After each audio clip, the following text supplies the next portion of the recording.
안녕하세요. SK증권 이호석입니다. 자, 이번 한 주 동안 어떻게 보내셨는지 모르겠네요. 제가 사실은 이 영상은 주말 동안에 한꺼번에 찍어 놓기 때문에 이번 주 주식시장이 어떻게 되는지는 제가 모르는 상황에서 지금 녹화를 하고 있는 상황입니다. 잘 되셨기를 정말 바라고 2021년 한 해가 잘 시작됐길 기대하는 마음으로 이호석 아카데미 시작하겠습니다. 오늘 제목은 주제는 How to Investment. 그러니까 어떻게 투자해야 되는지에 대한 얘기를 좀 말씀을 드려보도록 할게요. 내용은 이제 제가 뭐 여러 가지 고민들을 하고 있지만 공부가 필요한 진짜 이유입니다. 주식 투자를 해가지고 돈을 벌기 위해서 공부를 왜 해야 되는 거냐? 이거를 아는 것이 왜 중요해? 이걸 한 가지 좀, 이 말씀을 한번 좀 들어볼게요. 많은 분들이 이제 애널리스트 분들 폄하하시는 분들 되게 많아요.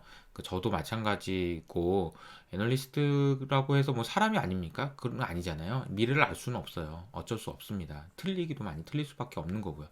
그러라고 애널리스트가 있는 거죠. 어떻게 보면. 예, 그런 애널리스트들, 아니요. 미래는 어차피 몰라요. 모르는데, 애널리스트라는 사람들이 먼저 총대를 들고 나는 이렇게 될 것 같습니다. 뭐 코스피 2021년 어떻게 될 것 같아요? 모르죠. 어떻게 알아요? 그거 모르죠. 근데 모르지만 총대를 메고 나는 이렇게 될 것 같습니다. 너는 이렇게 돼요? 이렇게 자꾸 하다 보면 그게 이제 컨센서스로 모아지고 그럼 시장에서 이런 식으로 생각을 하나 보다. 이렇게 모아놓고 거기를 기준으로 또 이제 생각을 또 해보고 이런 문제를 하는 역할을 하는 거다라고 보시는 게 맞지 않을까. 마치 옛날에 우리 시험 볼 때 이제 족보 막 이런 거 생각하시면 될 것 같아요. 모릅니다. 그러니까 미래는 몰라요. 이 애널리스트가 미래를 알 수 있는 방법은 없죠. 그런데 비판을 많이 하시는 분들 중에서 제일 많이 하시는 말씀 중에 그거예요. 어차피 애널리스트가 얘기하는 거 다 과거를 설명하는 거지 미래를 설명하는 거 아니다. 효석이 네가 얘기하는 거 뭐 좋아, 뭐 논문도 보고 공부한 거 좋아. 근데 그건 어제까지 설명한 거고 지금까지 시장을 설명한 거지. 미래를 그걸 가지고 알 수는 없잖아. 그렇게 얘기하시는 분들이 많습니다. 그 부분에 대해서 저도 고민을 많이 했어요. 그렇다면 나의 역할은 뭔가? 내가 지금 이렇게 공부를 하고 그리고 시장을 설명하기 위해서 노력하는 것은 어떤 부분에서 가치가 있는 건가? 이런 생각을 좀 많이 했었거든요. 근데 그 부분을 좀 말씀을 좀 드려볼게요. 간단하게만. 음. 저는 이런 생각이 드는 게, 그 하나하나가요.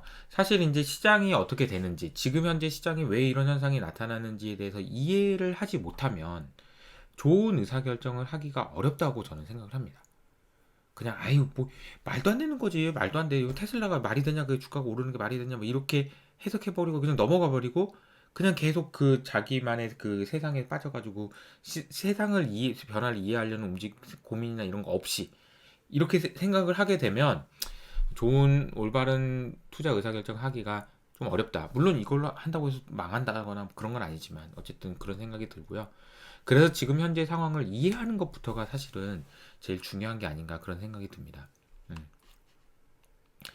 오늘은 그 투자라는 거는 우선 무엇인지에 대해서 말씀을 좀 드려보면 수많은 의사결정의 합으로 이루어진 거다라고 말씀드릴 수가 있을 것 같습니다.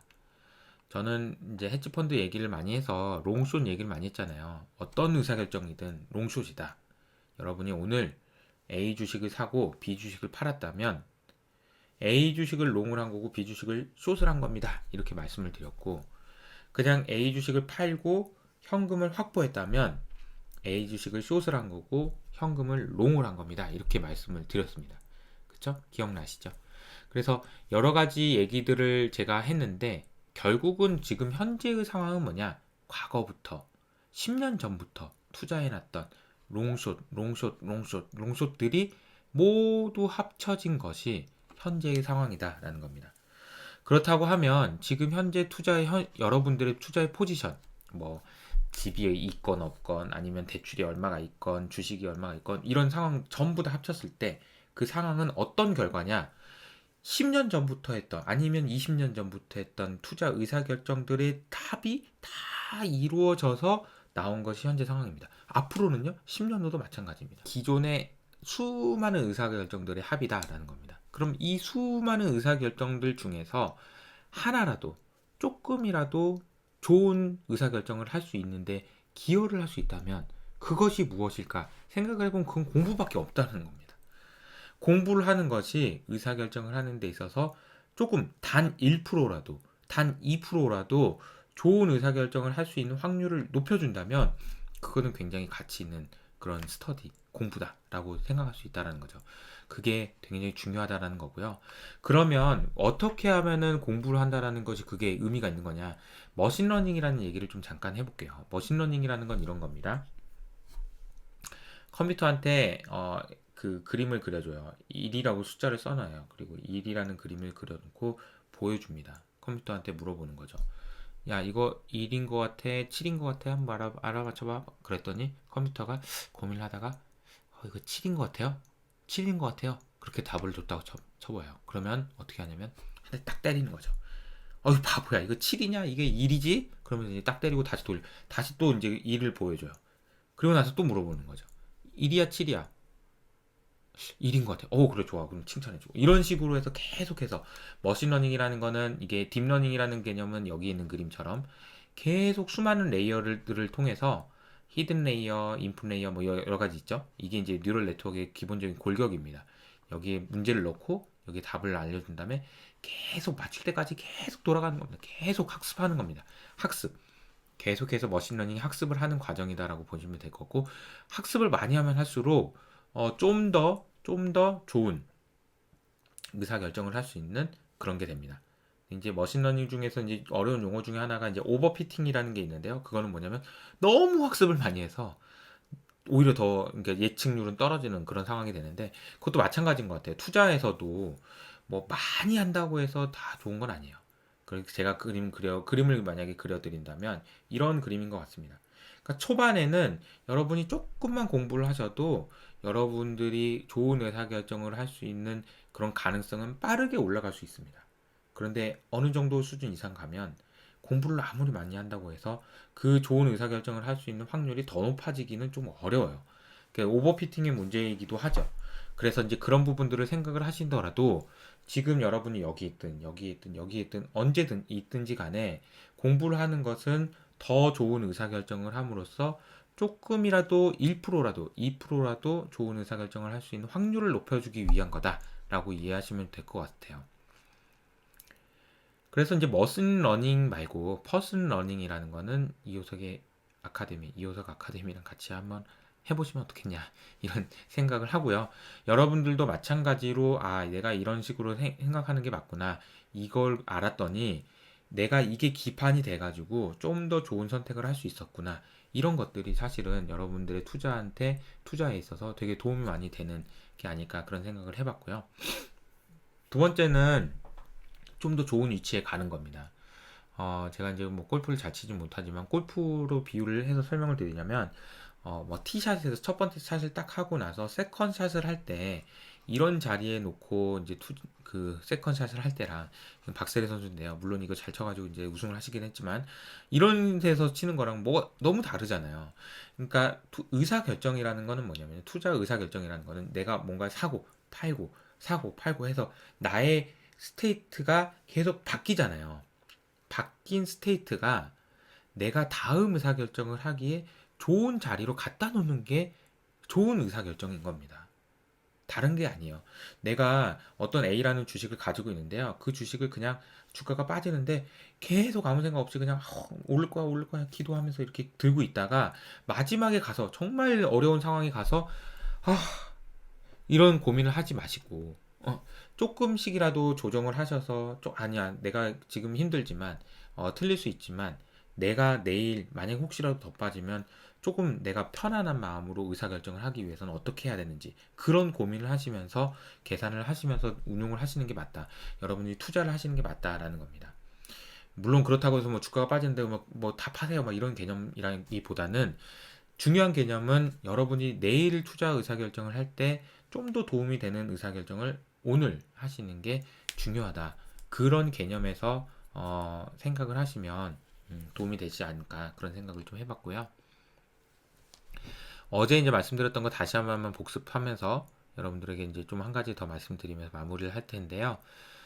투자 환경이 이렇게 바뀌었고, 그리고 이게 이제 동일한 수익률을 얻기 위해서 감수해야 될 위험이 커졌다는 것이 투자 환경의 변화다라고 말씀드렸고, 두 번째는 투자 성향의 변화는 사람들이 좀 더 위험 성향이 높아졌다. 그래서 결과적으로 최적의 투자처가 이 점에서 이 점으로 옮겨갔다라는 걸 말씀드렸고요. 이 점으로 옮겨갔다라는 것 중에서도 더 중요한 것은 이 점이 스테이블하다. 그러니까 안정적인 곳이기 때문에 이 점으로 이 점에서 이 점으로 옮겨가려는 그런 힘은 굉장히 강하다라는 걸 말씀을 드렸습니다. 사실 이것도 지난번에 이제 여러 차례 말씀을 드렸던 내용이긴 하지만 한 번만 더 강조해서 말씀드리면요. 기술이 이 내용들을 코로나가 바꿨고 저금리가 바꿨다면 기술이 또 한 번 바꾸고 있다라는 겁니다. 그래서 이거는 저는 정말 강력한 힘이라고 생각을 하는 거예요. 자, 이 첫 번째 질문은요. 이 내용에서 죄송합니다. 왜 개인 투자자들의 위험자산 비중은 기관 투자자들에 비해서 항상 낮은 것인가? 라는 질문에 대해서 굉장히 학계에서도 여러 가지 공부들을 많이 하고 연구를 많이 했던 걸로 알고 있습니다. 이 내용 중에서 이제 캠벨 교수라는 분이 이제 여기에서 대답을 하신 게, 개인 투자자들이 기관 투자자에 비해서 위험자산의 비중이 낮은 이유, 즉 다시 말하면은 위험을 좋아하는 사람인데 왜 이렇게 위험자산을 안 하지? 아예 위험자산은 빵이지? 이런 생각을 하게 만드는 그런 이유는 사람들이 귀찮아서, 첫 번째 귀찮아서, 뭐가 뭔지 몰라서, 그리고 그 정보를 얻는 데까지 드는 비용이 너무 커서, 요 두 가지라고 말씀을 하셨습니다. 이 질문은요, 이 질문이 아니에요. 왜 개인들은 위험한 투자를 안 할까? 이 질문이 아닙니다. 더 정확한 표현은 뭐냐면요. 왜 본인의 몸에 맞지 않는 옷을 계속 입고 있었던 것일까? 이겁니다. 자, 본인의 몸에 맞지 않는 옷이라는 얘기는 뭐냐면, 아니, A라는 분이 있다고 하면, A씨, 당신은 좀 위험한 거 좋아하잖아요. 근데 왜 위험자산 투자를 안 해요? 위험자산을 좋아하는 사람이면 위험자산을 많이 가지고 있는 게 맞아요. 이렇게 얘기하는 거죠. 아니, A씨, A라는 당신은 B씨는 위험자산 그렇게 싫어하시는 분이 왜 이렇게 위험자산 많아요? 이건 위험자산 몸에 맞지 않는 옷을 입는 겁니다. 근데 이것을 연구를 하신 결과가 여기에 이제 그 제가 넥슨 달아놨던 그 내용인데요. 자, 이 X축이 뭐냐면 이제 소비의 성향입니다. 소비의 성향. 어떤 분들은 소비를 매달 100만 원, 200만 원씩 꼬박꼬박 딱 맞춰서 소비하시는 분이 있고요. 어떤 분들은 막 즉흥적으로 막 이렇게 소비를 막 늘렸다가 줄였다가 막 늘렸다가 줄였다가 하시는 분이 있잖아요. 둘 중에 어떤 분들이 위험을 더 좋아하는 분일까요?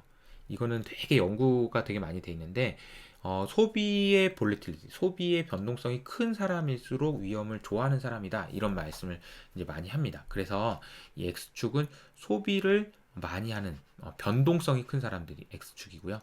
이거를 보고 우리가 X축은 위험을 좋아하는 사람이다. 이쪽으로 갈수록 그 그림을 그릴 수가 있고요. 두 번째는 뭐냐면은 이건 리스크한 자산을 얼만큼 가지고 있는지에 대한 얘기고요. 요거는 실제로 포트폴리오의 변동성이 얼마나 큰지 요겁니다. 자, 그리고 나서 이제 중국에서 연구한 논문이라고 말씀드렸었죠. 이 그림을 놓고 보니까 빨간색 그룹이 있고 파란색 그룹이 있었습니다. 파란색 그룹은 하이핀테크 어덥션입니다. 그러니까 핀테크를 많이 받아들인 사람인 거죠. 빨간색은 핀테크를 안 받아들인 사람입니다.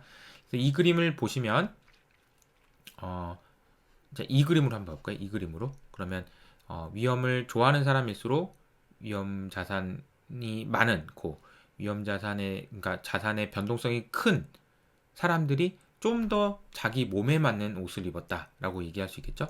그럼 이 그림이나 이 그림을 봤을 때 파란색 선이 몸에 맞는 옷을 입은 사람들인 겁니다.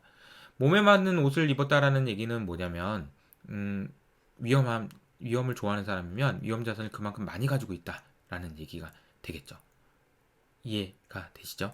그래서 예를 들어서 요런 점들 같은 경우에 보면 위험을 똑같이 이만큼 좋아하는 사람이에요. 근데 이 사람은 핀테크를 안 하니까 위험 자산을 안 가지고 있었고요. 이 사람은 핀테크를 하니까 위험 자산을 많이 가지고 있었다는 얘기입니다. 이 사람이 좀 더 자기 몸에 맞는 옷을 입었다는 거죠. 기술에 대해서 그리고 핀테크 여기는 이제 알리페이 뭐 이런 내용들이 이제 중국에서니까 내용이 나올 거고요. 아까 서두에 말씀드렸던 개인들이 위험자산 비중이 기관에 비해서 현저히 낮은 여러 가지 이유들 중에 하나는 귀찮아서 그리고 정보를 얻기가 어려워서라고 말씀드렸지만 요즘에 이제 여러 가지 이제 저도 마찬가지로 유튜브 채널을 하고 하지만 그런 상황이 되면서 오픈북 테스트가 됐다고 말씀드렸잖아요. 그렇게 되면서 투자자들은 좀 더 쉽게 정보에 노출이 되고 위험자산에 투자할 수 있는 기회를 많이 찾게 되는 것 같습니다. 그러다 보니까 빨간색 선이 파란색 선으로 옮겨가는 그런 흐름들이 앞으로도 계속될 것 같다라는 거고요. 이거는 기술의 변화에 의한 거기 때문에 단순히 그냥 시장이 좋아서 주가가 올라서 주가가 빠지면 다 도망갈 것 같은데 그렇지 않을 수 있다라는 겁니다. 이것은 모든 개인 투자자들이 주식을 한다라는 얘기도 아닙니다. 그죠? 본인의 몸에 맞는 옷을 입는 과정이다라고 보면 이거는 매우 강력한 힘이다라고 말씀드릴 수 있을 것 같습니다. 서두에 말씀드렸던 어제 말씀드렸던 옵티말 솔루션, 옵티말한 점으로 가는 데까지 가려고 하는 힘은 굉장히 강력하다라고 말씀드렸잖아요. 이 힘도 굉장히 강력한 힘이 될 것 같습니다. 그래서 올해 연간으로도 많은 투자자분들이 주식에 대해서 관심을 많이 가지실 것 같고요. 주식 투자를 더 많이 하실 것 같습니다. 그런 상황이라는 걸 마지막으로 말씀드렸습니다. 그래서 여러분들도 본인에 맞는 옷을 입기 위한 노력을 많이 하셔야 되고요. 그리고 그러려면은 본인이 키가 얼마나 되는지 뱃살은 얼마나 나는지 이런 것부터 체크를 하셔야 되는 거잖아요. 그래서 이제 본인에 대해서도 많이 아시려고 하는 노력도 하셔야 될 것 같다. 이렇게 말씀을 드리겠습니다. 이번 주 이제 처음으로 이호석 아카데미 시작을 했는데요. 많이 주변에도 홍보해 주시고요. 주변에 또 많이 이 방송을 들으시고 또 투자를 해야 되겠다 이런 생각을 하시는 분도 있으셨으면 좋겠고 또 좋은 의사결정을 하셔서 좀 더 이제 좀 더 조금씩 세컨샷을 하기에 좀 더 편한 그런 위치로 가시는 분들이 더 많아지시기를 바라면서 오늘 여기서 영상을 마치도록 하겠습니다. 감사합니다.